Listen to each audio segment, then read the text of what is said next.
दोस्तों, यदि आप टेली सॉफ्टवेयर में बेहद सरलता के साथ कार्य करना सीखना चाहते हैं, जीएसटी के संबंध में बेसिक जानकारी लेना चाहते हैं, जीएसटी पोर्टल पर किस तरह से वर्क करते हैं, किस तरह से जीएसटी रिटर्न फाइल करते हैं, इस संबंध में भी सीखना चाहते हैं तो आप सीख सकते हैं। इसके लिए यूट्यूब पर जाकर आप टीएजी टेली अकाउंट जीएसटी को टाइप करके सर्च करेंगे तो आपके सामने मेरे चैनल का नेम और ईगल टाइप ये लोगो जो है वो आपके सामने शो हो रहा है, ये शो होने लगेगा। इस पर जैसे ही आप क्लिक करेंगे आप मेरे चैनल पर आ जाएंगे और चैनल पर आने के बाद होम के बगल में आपको वीडियो का ऑप्शन मिलेगा। उस पर जैसे ही आप आएंगे तो आपके सामने आज तक की मेरी जितनी भी वीडियो हैं उन सबके थंबनेल आपको शो होने लगेंगे। थंबनेल में ही आपको पता चल जाएगा विस्तार से कि ये जो वीडियो है वो किस टॉपिक से संबंधित है। तो जो भी टॉपिक से संबंधित वीडियो आपको देखना हो देख सकते हैं, ज्ञान अर्जन कर सकते हैं। तो चलिए दोस्तों, देखते हैं कि आज हम क्या सीखने जाएंगे, किस टॉपिक पर चर्चा करेंगे। दोस्तों, आज हम बात करेंगे जीएसटीआर 1 रिटर्न समरी के एक मिसमैच के बारे में। ये तो आपको पता है कि टेली सॉफ्टवेयर में जो भी आप एंट्रीज करते हैं उन एंट्रीज के आधार पर जीएसटीआर 1 रिटर्न समरी तैयार होती है ना। अब उस रिटर्न समरी को जब हम देखते हैं तो कभी कभार हमारे सामने हमारी कोई एंट्री ऐसी होती है जो इनकम्प्लीट मिसमैच में चली जाती है। अब हमको उस इनकम्प्लीट मिसमैच में जो हमारी एंट्री गई है उसको मिसमैच से बाहर निकालना होता है, जिससे कि उसका डेटा जो है हमारी प्रॉपर टेबल में शामिल हो जाए। तो ये कार्य जरूरी होता है। तो आज एक मिसमैच के बारे में आपको बताएंगे, जीएसटीआर 1 में एक मिसमैच के बारे में बताएंगे कि वो मिसमैच यदि आपके सामने आता है लिखकर तो किस तरह से आप उसको समझेंगे और किस तरह से उस मिसमैच में जो आपकी एंट्री गई है मिसमैच से बाहर निकालकर उसके डेटा को टेबल में शामिल करेंगे।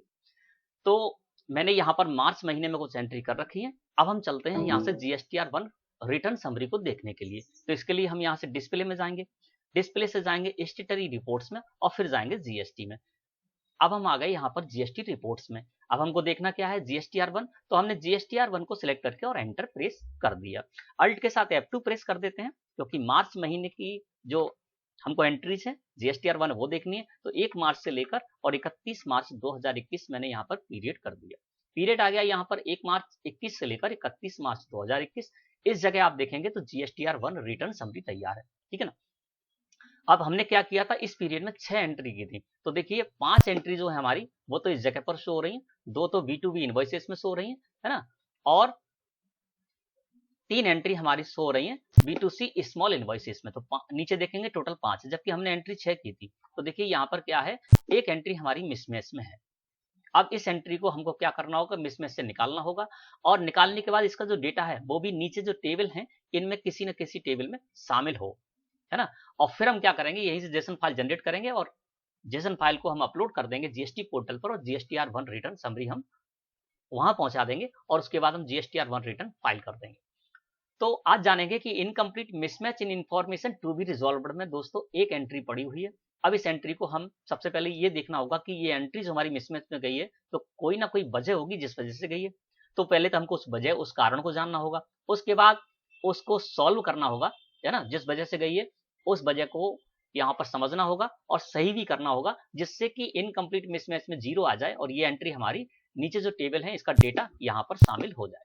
तो इसके लिए दोस्तों क्या करते हैं, incomplete mismatch in information to be resolved इसको सिलेक्ट करके और एंटर प्रेस कर देते हैं। जब आप एंटर प्रेस करेंगे तो आपके सामने लिस्ट ऑफ एक्सेप्शन यहाँ पर आ जाएगा।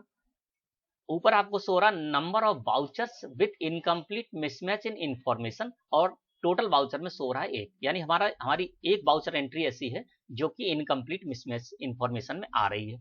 अब इसके नीचे आप आ जाएंगे तो आपको ये पता चल जाएगा कि किस वजह से आपकी ये एंट्री मिसमैच में गई हुई है।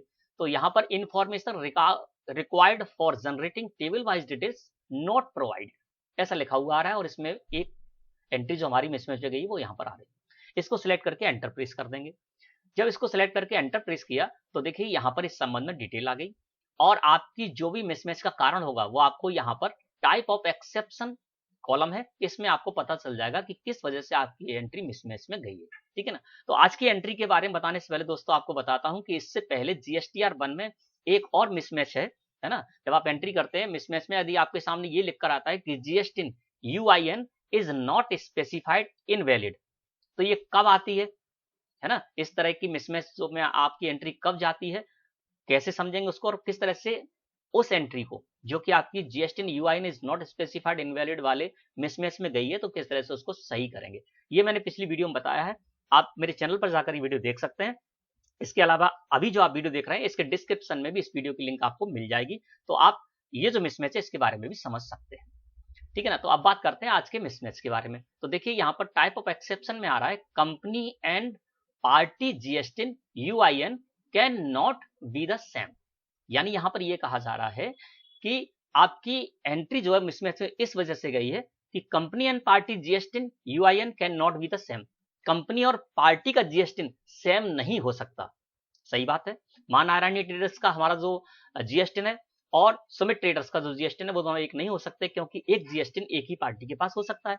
अब यहां पर कहा जा रहा है कि company and party GST UIN can not be the same, इसका मतलब ये है कि गलती से हमने ये कर दिया कि सुमित ट्रेडर्स का जो लेजर बनाया था, उनका लेजर बनाते समय हमने उनका जो जीएसटी डालना था उसकी जगह हमने क्या किया, मां नारायणी ट्रेडर्स जो हमारी कंपनी थी उसी का जीएसटी यहां पर डाल दिया था, जिस वजह से ये हमारी एंट्री मिसमैच में गई है ना। और कहा जा रहा है यहाँ पर टाइप ऑफ एक्सेप्शन में कि company and party GST UIN can not be the same, same नहीं हो सकते, हमने सेम कर दिया। ठीक है ना।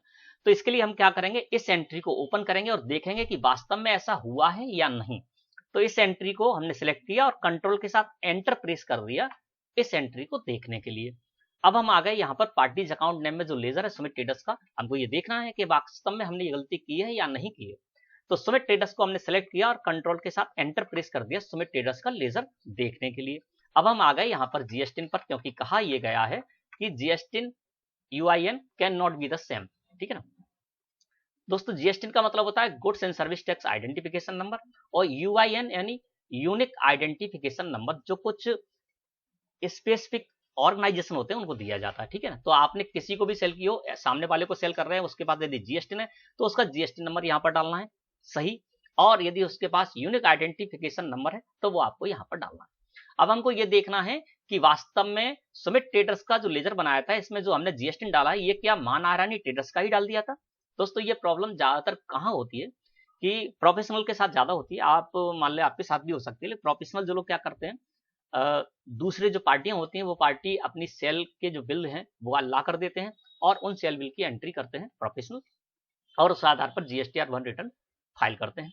अब होता क्या है कि सामने वाले ने जो सेल के इनवॉइस दिए हैं उस सेल्स इनवॉइस में उसने क्या किया, गलती से सुमित ट्रेडर्स का जो जीएसटी था वो नहीं डाला बल्कि अपनी ही कंपनी का जीएसटी डाल दिया।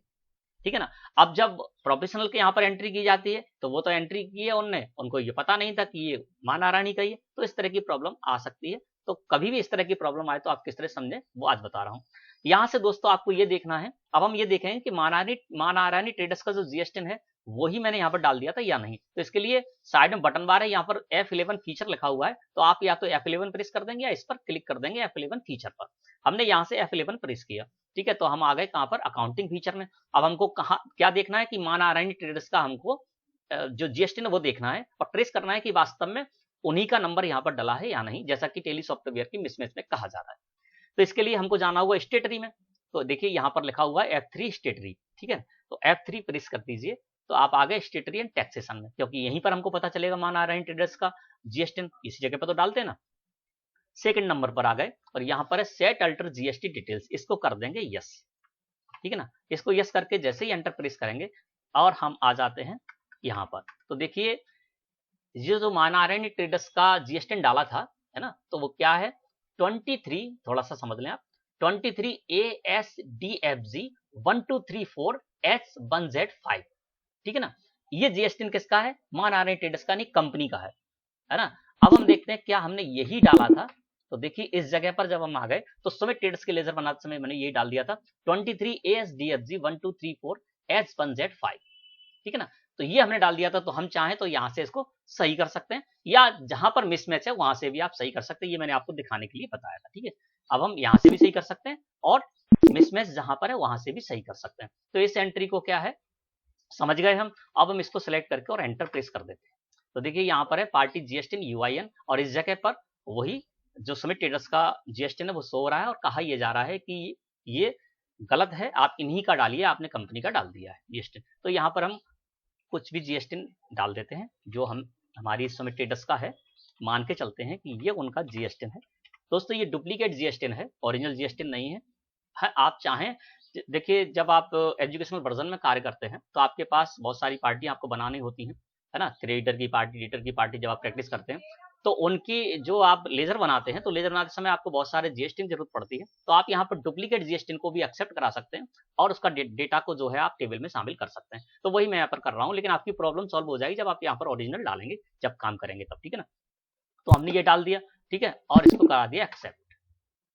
अब हमारी ये एंट्री यहां से बाहर होगी। अब देखिए टाइप ऑफ एक्सेप्शन में कुछ भी शो नहीं हो रहा है और यहां पर भी कुछ भी शो नहीं हो रहा है। देखिए यहां पर देखेंगे तो incomplete mismatch in information to be resolved का जो कॉलम है उसमें 0 शो होने लगा, यानी हमारी ये एंट्री शामिल होगी और हमको यही करना होगा, क्योंकि कोई भी एंट्री जब तक आपकी इनकम्प्लीट मिसमैच में रहेगी, है ना, कितना भी या 1 2 3 जितनी भी एंट्री होंगी उनको आपको मिसमैच से बाहर निकालना होगा, तभी आपका डेटा इसमें शामिल होगा और तभी आप यहां से जेसन फाइल जनरेट करके जीएसटी पोर्टल पर जाकर इसी डेटा के साथ जीएसटीआर1 रिटर्न फाइल कर पाएंगे सही तरीके से, ठीक है ना। तो अब हमारी एंट्री इसमें शामिल होगी। कौन सी एंट्री थी देखते हैं। देखो यहाँ पर आप शामिल हो गई सबमिट ट्रेडर्स की हमारी जो एंट्री थी वो अब इस जगह पर शो होगी B2B में, क्योंकि जीएसटी था इनके पास। तो सबमिट ट्रेडर्स को हमने सिलेक्ट किया और ये देखिए ये वाली जो एंट्री थी हमारी ये सही। और हमने कहाँ पे सही किया था, लेजर जो सबमिट ट्रेडर्स का जीएसटी हमने कहाँ पे सही किया था, वहीं पर सही किया था जहाँ पर मिसमैच में आ रहा था।